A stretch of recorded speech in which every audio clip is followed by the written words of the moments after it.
अस्सलामुअलैकुम, आप देख रहे हैं समा। मैं हूं सैयद फैसल करीम और मैं हूं किरण आफ्ताब। तनख्वाहें बढ़ाओ, मरात में इजाफा करो। इस्लामाबाद में सरकारी मुलाजिमीन सरकार के सामने खड़े हो गए। रेड जोन में एहतजाज किया गया। पुलिस ऐसे में रुकावट बन गई। दिन भर चढ़ाई, पसपाई, मार कुटाई चलती रही। पुलिस ने इस कदर शेलिंग की कि डी चौक धुआं धुआं हो गया। जवाब में मुलाजमीन ने किया पथराव, आंसू गैस के शेल उठाए और वापस फेंके। रुकावटें हटाई, पार्लियामेंट जाने की कोशिश की, कई मुजाहिरीन को किया गया गिरफ्तार। इस सब पे देखिए वहाब कामरान की रिपोर्ट। इस्लामाबाद की सड़कों पर सरकार और सरकारी मुलाजमीन का टाकरा। मुजाहिरीन को रोकने के लिए पुलिस की यलगार और शेलिंग,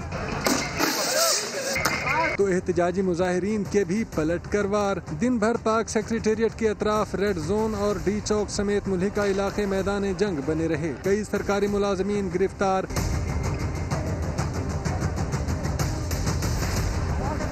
पहले आंसू गैस के गोलों से मुजाहिरीन की दौड़ें लगीं, फिर सांस उखड़ी,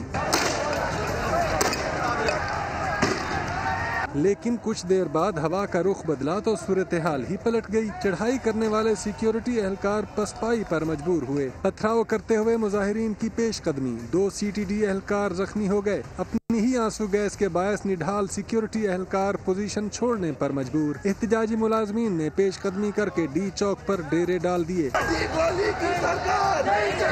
शाम ढले तशद्दुद में कमी, सिक्योरिटी एहलकार भी सस्ताने लगे। सेक्रेटेरिएट में बंद मुलाजमीन ने भी अंदर से ताले लगा लिए। सूरत हाल की नजाकत को भांप कर जिली इंतजामिया ने मुज़ाकरात का डोल डाल दिया और गुफ्तो शनीद के लिए मुलाजमीन के नुमाइंदों को साथ ले गए। धरना मुअख्खर करते हुए मुजाहिरीन का कहना था, गिरफ्तार कायदीन को रिहा किए जाने पर ही बात आगे बढ़ेगी। वज़ीर दिफा परवेज खट्टक कहते हैं, हुकूमत ग्रेड 16 तक के वफाकी मुलाजमीन की तनख्वाहों में इजाफे पर तैयार थी। अचानक 22वें ग्रेड वाले भी कूद पड़े।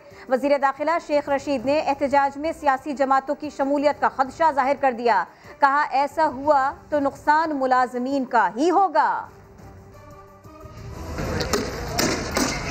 शहर इक़्तिदार में वफाकी मुलाजमीन का बड़ा एहतजाज। बातचीत जारी थी तो मामला क्यों बिगड़ा? वुज़रा की टीम की वजाहतें, सफाइयाँ और खदशे। वज़ीर दिफा परवेज खट्टक ने मुज़ाकरात में डेडलॉक की वजह बताते हुए दोबारा बातचीत का इशारा भी दे दिया।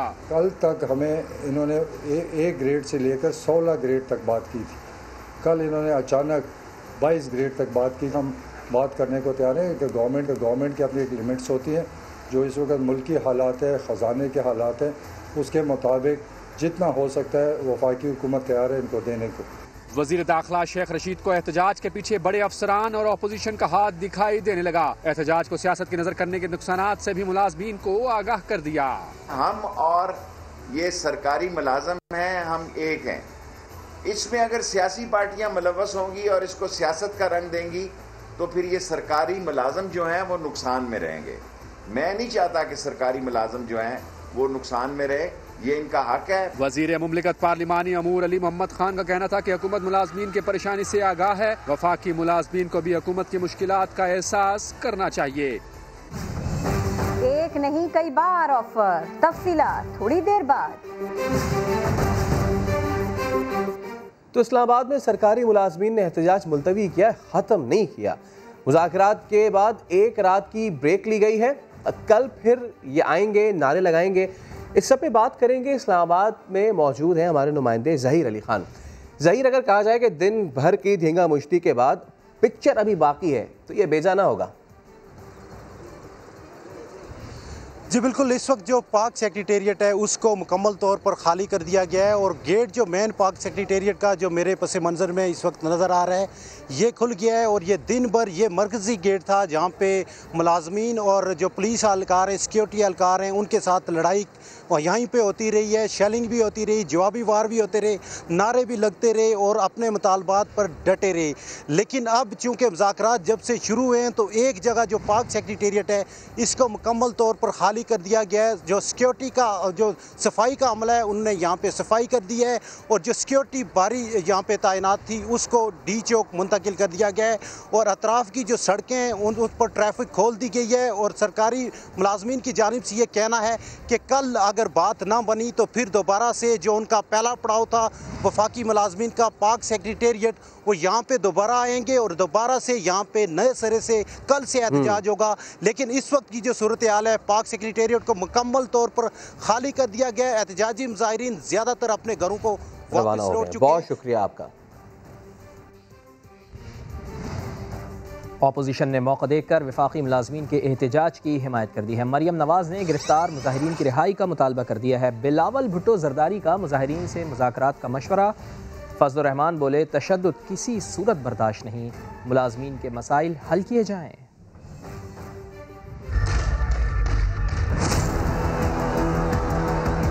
इस्लामाबाद में सरकारी मुलाजमीन और पुलिस में झड़पें। अपोजिशन ने भी हुकूमत के खिलाफ महाज गर्म कर दिया। मरियम नवाज मुजाहिरीन की हिमायत में मैदान में आ गईं। कहा हक मांगने वालों पर शेलिंग और गिरफ्तारियां जालिमाना हथकंडे हैं। गिरफ्तार अफराद की रिहाई का मुतालबा और मुलाजमीन की आवाज़ हर फोरम पर उठाने का ऐलान कर दिया।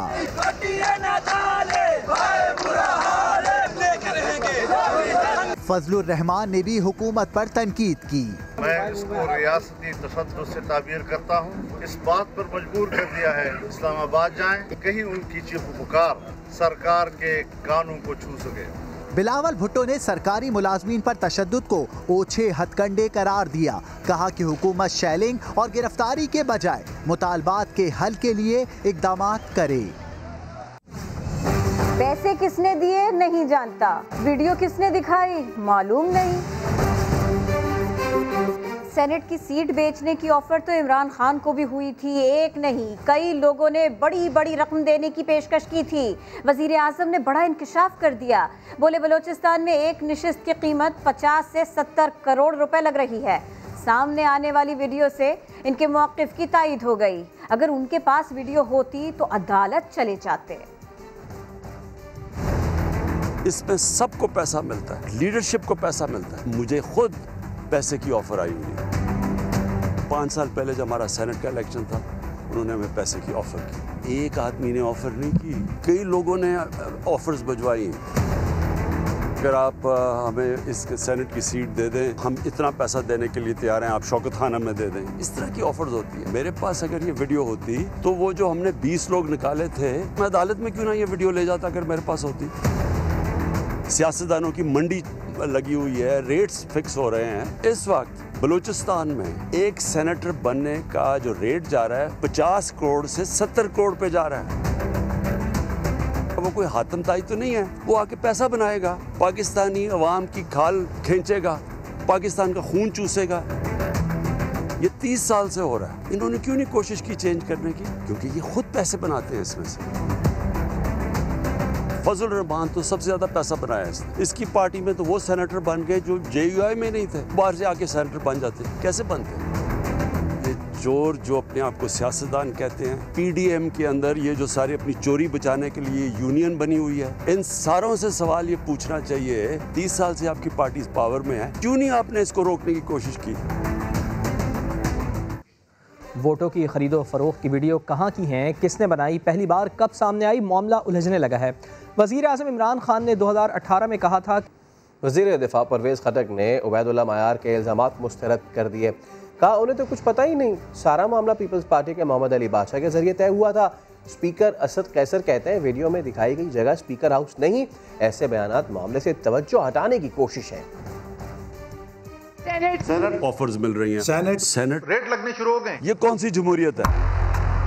2018 के सेनेट इंतखाबात में वोटों की खरीदो फरोख्त। तहलका खेज वीडियो मंजर आम पर आई तो पार्टी से निकाले गए रुकन KP असम्बली उबैदुल्ला मायार ने दावा किया कि रकम KP के हुकूमत ने खुद दी थी। सारे इम्तियाज आ रहे थे, सारे उसी स्पीकर हाउस आ रहे थे और सबको दे रहे थे। सर परवेज खटक का क्या मामला है? क्या वाकई में परवेज खटक तो डीलर है? परवेज खटक ने उबैदुल्ला मायार का इल्ज़ाम मुस्तरद कर दिया। ये बड़े मजे की बात है कि वोट भी हमारे बिके, 17 वोट हमारे बिके, हमने उनको पार्टी से निकाला और उबैदुल्ला मायार कहता है कि हमने उसको पैसे दिए। और ना वो स्पीकर हाउस है, टोटल झूठ है। इस्लामाबाद में घर है। वजीर दिफा ने दावा किया कि वोटों की खरीदो फरोख्त की डीलिंग पीपल्स पार्टी के मोहम्मद अली बाचा ने की थी। मैं बिल्कुल मौजूद नहीं था वहाँ। उनका पार्लिमानी लीडर मोहम्मद अली MPA, वो मोहम्मद अली शाह वहाँ मौजूद थे। वो आइडेंटिफाई कर रहे थे और उनके थ्रू सारा मामला हुआ था। स्पीकर असद कैसर भी कहते हैं कि वीडियो में दिखाई गई जगह स्पीकर हाउस पेशावर नहीं है और ना उनका इस मामले से कोई लेना देना है। ट्विटर पैगाम में लिखा कि 2018 में चेयरमैन इमरान खान ने बताया कि इस तरह का लेन देन हुआ है और सारी पार्टी का फैसला था कि उन अरकान के खिलाफ कार्रवाई की जाए। ऐसे बयानात मामले से तवज्जो हटाने की भोंडी कोशिश है। क्या लोगों ने तिलिस्माती शख्सियत और खुश लिबासी से मुतासर होकर PTI को वोट दिया था? सेनेट इंतखाबात से मुताल्लिक सदारती रेफरेंस पर समाअत में चीफ जस्टिस के रिमार्क्स। जस्टिस एजाजुल एहसन ने कह दिया, अगर जमहूरियत चलती रहती तो सियासत में पैसा ना चलता। इस्लामाबाद से देखिए जुल्करनैन इकबाल की रिपोर्ट।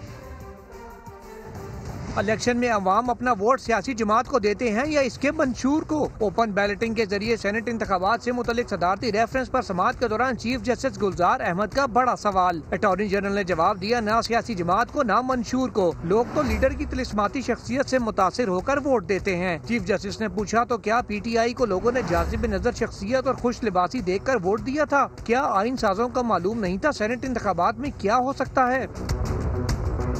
अटॉर्नी जनरल ने कहा, पहले किसी ने सोचा भी न होगा कि सेनेट इंतखाबात में नोटों के बैग चलेंगे। चीफ जस्टिस बोले, जुल्फिकार अली भुट्टो और दीगर रहनुमा दिल के साफ थे। जस्टिस एजाजुल एहसन ने कहा, जमहूरियत चलती रहती तो सियासत में पैसा ना चलता। अटॉर्नी जनरल ने कहा, चेयरमैन सेनेट के इलेक्शन को भी अदालत अगर आइन के बजाय कानून के तहत करार दे दे तो ओपन बैलेट से कराने को तैयार हैं। अदालत की अटॉर्नी जनरल को 11 फरवरी की समाअत में दलाइल मुकम्मल करने की हिदायत। कहा, चारों सूबाई एडवोकेट जनरल और इलेक्शन कमीशन का मौक़िफ़ अटॉर्नी जनरल के बाद सुना जाएगा, जबकि रजा रब्बानी और कामरान मुर्तज़ा समेत दीगर वकला के दलाइल पीर 15 फरवरी को सुने जाएंगे। जुल्करनैन इकबाल, समा, इस्लामाबाद। बल्दिया कराची की एक और फैक्ट्री में आग लगी, 3 मजदूरों की जाने गई। हमेशा की तरह फायर ब्रिगेड ताखीर से पहुंची। फैक्ट्री मुलाजिम अली शेर ने साथियों को बचाने के लिए अपनी जान कुर्बान कर दी। आमिर मजीद की रिपोर्ट देखिए। फिर एक फैक्ट्री में शोले भड़के, फिर मजदूरों की जान गई। कराची बल्दिया टाउन सेक्टर 5 में धागा फैक्ट्री में आग लगी, जो देखते ही देखते फैलती चली गई। फैक्ट्री में मौजूद 3 मजदूर जान बचाने के लिए पानी की टंकी में चले गए, लेकिन पानी कम होने की वजह से दीवारें गिर गईं और मजदूर मलबे तले दबकर जान से गए। फायर ब्रिगेड को फ़ोन करते रहे हम काफ़ी देर, तकरीबन 1 घंटा 25 मिनट के बाद जो है ना फायर ब्रिगेड की एक गाड़ी आई। पहले वो आई तो वो काम नहीं कर रही थी, ना उसके पास वो पाइप सीधे किए, पानी था नहीं, तो फिर वो रुकी रही। फैक्ट्री में हंगामी अखराज का कोई रास्ता ना था। एग्जिट के रास्ते रखते नहीं है लोग। इतनी बड़ी इमारत है और इतनी लंबी चौड़ी है, उसमें एक ही जीना है। सिंध के वजीर सुहेल अनवर सियाल ने आग बुझाने में ताखीर के जिम्मेदारों के खिलाफ कार्रवाई का ऐलान भी कर दिया। म्युनिसिपल फायर ब्रिगेड वालों की तरफ से कोई कोताही हुई है तो उनके खिलाफ कार्रवाई होगी। और मीनवाइल हमने ये भी कर रहे हैं कि अगर फैक्ट्री ओनर ने प्रॉपर SOP को फॉलो नहीं किया हुआ, किसी के भी तरफ से कोताही है तो उसके खिलाफ एक्शन लेंगे। बल्दिया टाउन में जलने वाली फैक्ट्री के मालिक के बेटे का कहना है, ये पहला वाकया नहीं। आपको पहला हादसा थोड़ी हुआ ही है, हजारों हो चुके। वाकये के बाद फैक्ट्री मालिक को पुलिस ने हिरासत में लेकर तहकीकात का आगाज कर दिया है। कैमरामैन फरहान यूसुफ के साथ आमिर मजीद, समा, कराची। समंदर किनारे कराची आग के शोलों में जलता रहता है। शहरी झुलस कर जान से जाते हैं, लेकिन चीन से मंगवाए गए 52 फायर टेंडर्स वजीर आजम के इंतजार में 1 माह से पोर्ट पर खड़े सड़ रहे हैं। ये पहली दफ़ा जदीद तरीन फायर इंजन मंगाए गए हैं, वो यहाँ पर पहुँच चुके हैं। यहाँ से कस्टम से क्लियरेंस इनकी हो जाएगी। कराची वाले आए दिन आग में मर रहे हैं और 1 माह से 52 नए नवेले फायर टेंडर्स वजीर आजम के इंतजार में कराची पोर्ट पर सड़ रहे हैं। कराची के लिए तोहफा है और फायर टेंडर्स आए हैं, 52 फायर टेंडर्स पुराने वक्तों में सिर्फ 7 फायर टेंडर्स चल रहे होते तो शहर जलता रहता था। इंशाल्लाह जब कहीं से इतने बड़े समंदर क्रॉस करके पोर्ट पे आ गए तो अनकरीब इंशाल्लाह कराची की रोड्स पर नजर आएंगे। वजीर आजम साहब तो पता नहीं कब आएंगे, मगर शहरियों की जान पर जरूर बनाई है। गाड़ी का ये आलम था जी कि वो बोला जी हमारे पास पानी नहीं है, अपनी मदद आप उनको टैंकरों में पानी ला के दिया। 4 घंटे तक ये टाल मटोल करते रहे इधर नीचे, ये नीचे पोर्शन की इनसे आग नहीं बुझी। कराची की 3 करोड़ आबादी के लिए सिर्फ 14 फायर टेंडर्स काम कर रहे हैं, जबकि 30 नाकारा खड़े हैं। पूरे शहर के लिए सिर्फ 5 स्नार्कल हैं, उनमें से भी 3 खराब हैं। शहर में सिर्फ 14 स्टेशन फाल हैं, जबकि मुलाजमीन की तादाद हैरत अंगेज तौर पर 1300 है। बैनुल अक़वामी क़वानीन के तहत 1 लाख की आबादी के लिए 1 फायर स्टेशन और हर स्टेशन पर 4 फायर टेंडर्स होने चाहिए, यानी कराची में 300 फायर स्टेशन और 1200 फायर टेंडर्स की जरूरत है। कई हुकूमतें आईं और चली गईं, मगर आग बुझाने वाले महकमे की किसी ने दाद रसी की, ना ही सानिया बल्दिया जैसे वाक़े के बाद सबक सीखा। इसी मामले पर बात करेंगे। वफाकी वज़ीर port and shipping Ali Zaidi साहब हमको ज्वाइन कर रहे हैं। अली ज़ैदी साहब, आग लग रही है, जाने जा रही हैं, फायर टेंडर्स कराची वालों को मिल नहीं रहे, क्या वाकई ऐसे ही है? वज़ीर आज़म फीता काटेंगे तभी इंतज़ार ख़त्म होगा? बिल्कुल भी ऐसे नहीं है। पहले तो दोनों बातें मैं आपकी क्लियर कर दूं, क्योंकि थोड़ी सी मिसगाइडेड आपकी वो खबर है, माजरत के साथ। आई एम सरप्राइज, समा को तो खबर ठीक होती है, लेकिन इस दफा क्यों मिसगाइडेड थी। SPR ने हमें क्लियरेंस देनी थी ड्यूटी फ्री, ड्यूटी माफ करने की, वो कस्टम्स के नीचे है। ECC ने क्लियरेंस देनी थी पोर्ट के चार्जेस राइट ऑफ करने की, वो भी हो चुका है। वो हमने वैसे ही पोस्ट फैक्टो ले लेंगे, हमने कह दिया हम दे देंगे। संडे को ये आज आ गई है सारी क्लियरेंसेस, संडे को ये डिलीवर हो रहे हैं। स्पेशल प्राइम मिनिस्टर तो कराची नहीं आ रहे, तो जो पेपर वर्क और प्रोसेस था, जो एक दखियानूसी पेपर वर्क और प्रोसेस हमारे पास है, जिसको मैं बिल्कुल डिफेंड नहीं करूंगा, उस चक्कर में ये डिले हुआ है, वरना ये संडे को रिलीज हो रहे हैं। अब आप आ जाए आपकी दूसरी बात पे, जरा मुझे ये बताइए कि पिछले 12 साल से इनकी हुकूमत है और बाकी जितनी हुकूमतें आके चली गई हैं, तो ये आग लगती रही और किसी ने ख्याल नहीं किया। जरा इसकी तारीफ कर दें कि ये काम अच्छा हो रहा है, तो इसमें आप लोगों ने सर एक तो क्लियरेंस हो चुकी, पहली बात। दूसरी बात ये कि मामला तो स्पीड अप करें उसको, तो ये किसका काम है सर? ये कौन करेगा आप लोगों के अलावा? आप के अलावा किससे पूछें? आप 100% दुरुस्त फरमा रही हैं। इसलिए मैंने आपसे पहले ही कह दिया कि हमारा जो ब्यूरोक्रेटिक निज़ाम है ना, मैं आपको ओपनली कह रहा हूँ, कोई मैं इसमें ढकी छुपी बात नहीं कर रहा, बिकॉज ये 2.5 साल हम भी ये देखते हैं, जो हमारा ब्यूरोक्रेटिक निज़ाम है ना, ब्यूरोक्रेसी का, वो बड़ा ही कोई दखियानूस किस्म का निज़ाम है और nobody wants to take any decision, इसलिए चीज़ें डिले होती हैं। लेकिन ये हमने पुश फॉरवर्ड करके कर दिया।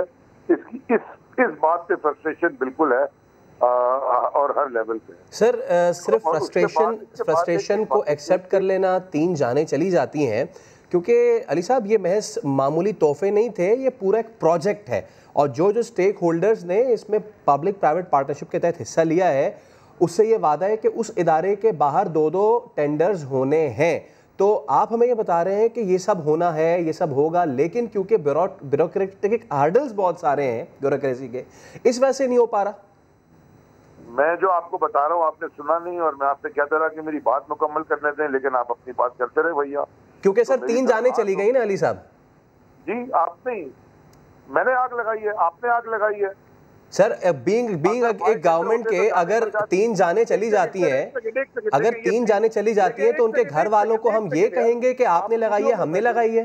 मेरे भाई प्लीज थोड़ा क्लैरिटी ले लेना। Please go on. स्टोरी में सनसनीखेज डालनी है तो बोल दें कि अगर ये फायर टेंडर जो है ये अगर होते तो ये जाने बच जाती। ये तो अल्लाह का, ये जान तो किसी जानवर की भी चली जाए तो बहुत होती है, तो 3 इंसान बेचारे जान चली गई। और इस शहर में KPT और पोर्ट कासिम के फायर टेंडर मैं भिजवाता रहा हूँ। 2.5 साल में कम से कम दर्जनों दफा तो मैंने भिजवाए हैं। वो PIA का जहाज जब क्रैश हुआ था, उसमें फायर टेंडर के पोर्ट कासिम के गए थे। जो फैक्ट्रियों में आग लगती है साइट में, सबसे पहले कराची पोर्ट ट्रस्ट के फायर टेंडर पहुंचते हैं। तो मुझे सर सॉरी बात आपकी कट रही है, आप प्लीज उसको भी मुकम्मल करें। लेकिन बावजूद इसके सर सवाल भी आप ही से होगा, वोट तब्दीली के नाम पर दिया था। और सर अगर आपने जिस वाक़े का रेफरेंस दिया ना, इंतहाई कराची की तारीख का बदतरीन वाक़या है, पूरा तैयारा गिर गया, लोगों का इंतजार था, वो सो इंतजार ही रहा। लेकिन सर तब से अब तक भी बहुत सारा टाइम है, चीज़ों को स्पीड अप हो जाना चाहिए था। बात इतनी सी है। सब डिसएग्री कर रहा हूँ, मैंने आपसे कोई चीज डिसएग्री की नहीं है। मैं आपको सिर्फ ये कह रहा हूँ कि ये जो आपकी ये अगर आपका जो पेश रहा कि जी वजीर आजम आएंगे, तो वजीर आजम का इंतजार नहीं है। जो FBR से और बाकी इदारों से क्लियरेंस लेनी थी, किस चीज की क्लियरेंस, चार्जेस के वेव ऑफ करने की, वो ले चुके हैं। इस संडे को सबको हैंड ओवर हो रहे हैं इंशाल्लाह सर, इंशाल्लाह। बहुत शुक्रिया, आप हमारे साथ थे। सिर्फ एग्री ना करें, आप लोग काम भी करें। वोट इसीलिए दिया है पूरे पाकिस्तान ने आप लोगों को। खबरों में आगे दिखाएंगे हिरनों का देश।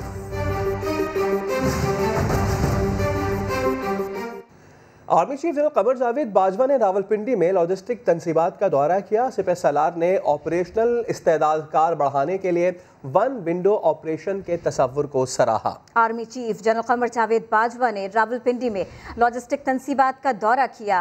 इस मौके पर सिपह सालार ने ऑपरेशनल इस्तेदादकार इसे बढ़ाया जाए, इसके लिए वन विंडो ऑपरेशन के तस्वुर को सराहा, इस आइडिया को सराहा। अहम खबर, अहम मामला, आर्मी चीफ का लॉजिस्टिक तनसीबात का दौरा, इसी के ऊपर बात करेंगे समा के नुमाइंदे उस्मान खान से। उस्मान खान, तफसील बताइए इस खबर की।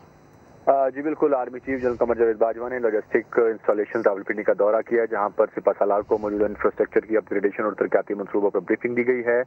सरबराह पाक फौज ने आला मेयार की सहूलतों और खिदमात के अज़म को सराहा है। आर्मी चीफ की जानिब से मुकामी सतह पर तरक्याती तज़ीन व मरम्मत और प्रोग्राम्स की तारीफ की गई है और आर्मी चीफ ने वन विंडो ऑपरेशन के तहत ऑपरेशनल कारकर्दगी बढ़ाने की भी जो है वो तारीफ की। और chief of logistic staff lieutenant general Azhar साले अब्बासी ने आर्मी चीफ की आमद पर इस्तकबाल किया और QMG lieutenant general Aamir Abbasi ने भी आर्मी चीफ का इस्तकबाल किया। बहुत शुक्रिया आपका उस्मान।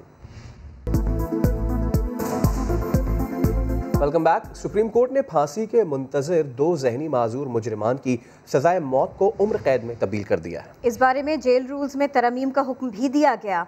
लाहौर से रिपोर्ट कर रहे हैं शाहिद हुसैन।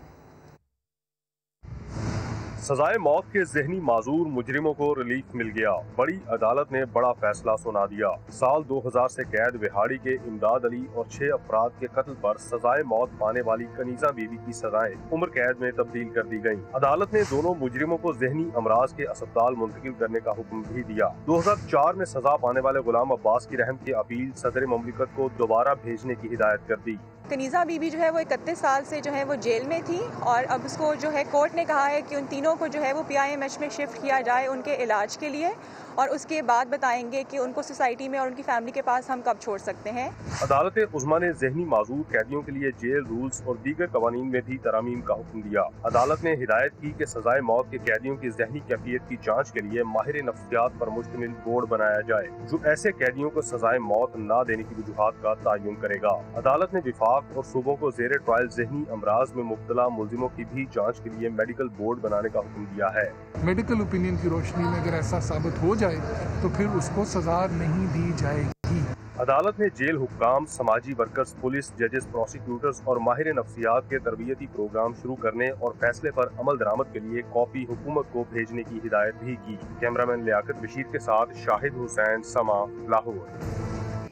दहशतगर्दों ने रकम की मुंतकली का नया जरिया तलाश कर लिया, जिससे न सिर्फ उनकी शनाख्त छुपी रहती है बल्कि रकम की मुंतकली का मकसद भी सामने नहीं आता। इस हवाले से रिपोर्ट कर रहे हैं अहमद रहमान खान। बदलते वक्त के साथ दहशतगर्दों ने अपने अंदाज भी बदल लिए हैं। पहले रकम की मुंतकली का काम सहूलतकार खुद अंजाम देते थे, लेकिन कारिंदे और रकम के पकड़े जाने के खौफ से अब उन्होंने एक महफूज जरिया अपना लिया है। इस बार दहशतगर्दों की सहूलतकार बनी है मोबाइल कैश ऐप, जिसके जरिए रोजाना 50,000 रुपए जबकि महाना 2 लाख रुपए मुंतकिल किए जा सकते हैं और रकम भेजने वाले का भी कोई रिकॉर्ड नहीं होता। बड़ा अहम किरदार जो हो रहा है वो हमारे पास जो मुख्तलिफ एप्लीकेशन या मुख्तलिफ ज़राए हैं, इनसे जो पैसा हम किसी को देते हैं तो उसमें एक बहुत बड़ा फ्लॉ है। मिसाल के तौर पर अगर कोई शख्स मुझे पैसे भेजना चाहता है तो उसको जिस दुकान से वो पैसे भेज रहा है वहाँ उसकी रिक्वायरमेंट नहीं है कि वो अपना NIC नंबर दे या अपना वो कोई फ़ोन नंबर दे, वो सिर्फ मेरा नंबर देगा और वो पैसे मुझे मिल जाएंगे। काउंटर टेररिज्म डिपार्टमेंट ने मोबाइल कैश ऐप कंपनी से रकम मुंतकली का गुज़िश्ता 1 साल का रिकॉर्ड मांग लिया है, जिससे पता लगाया जा सकेगा कि कितनी रकम किसको भेजी गई। पुलिस हुक्काम कहते हैं जब तक दहशतगर्दों को अपनी महफूज पनाहगाह में आसानी से रकम का हुसूल जारी रहेगा तब तक वो अपने हदफ से पीछे नहीं हटेंगे। इसलिए इस सप्लाई लाइन को कट करने की ज़रूरत है। कैमरामैन इम्तियाज़ अली के साथ अमर रहमान खान, समा, कराची। लाहौर के लिबर्टी चौक पर PSL-6 की ट्रॉफी का मॉडल नस्ब कर दिया गया। इस हवाले से रिपोर्ट कर रहे हैं दानियाल उमर। छक्कों चौकों की बहार सजने में चंद दिन बाकी। लाहौर के लिबर्टी चौक पर ट्रॉफी की रूनुमाई कर दी गई। आतिशबाजी का खूबसूरत मुजाहरा किया गया।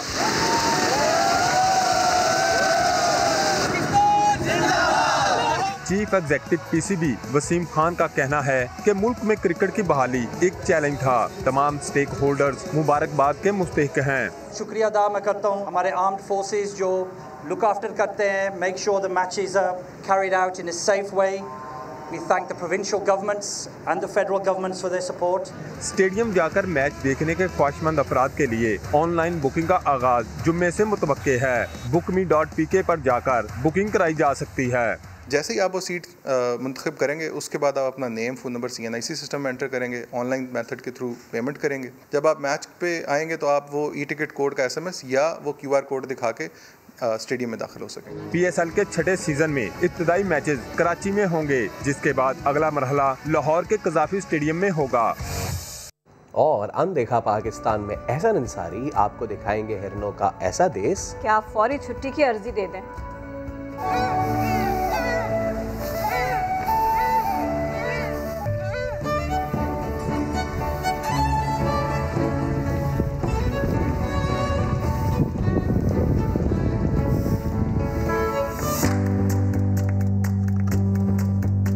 बहावलपुर से 30 किलोमीटर दूर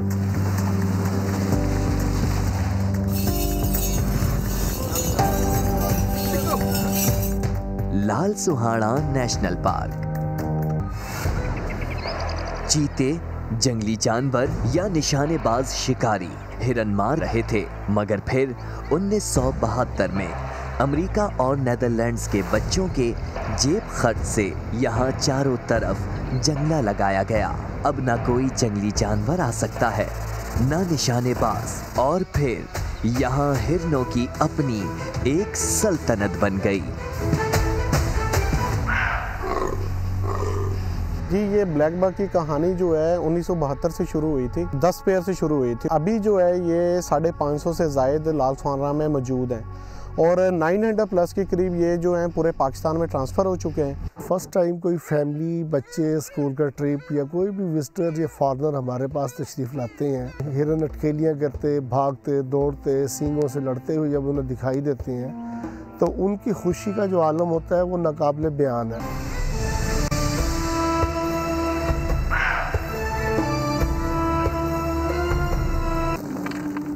शाम होते ही दस्तरखान पर इनके मनपसंद चने लगाए जाते हैं।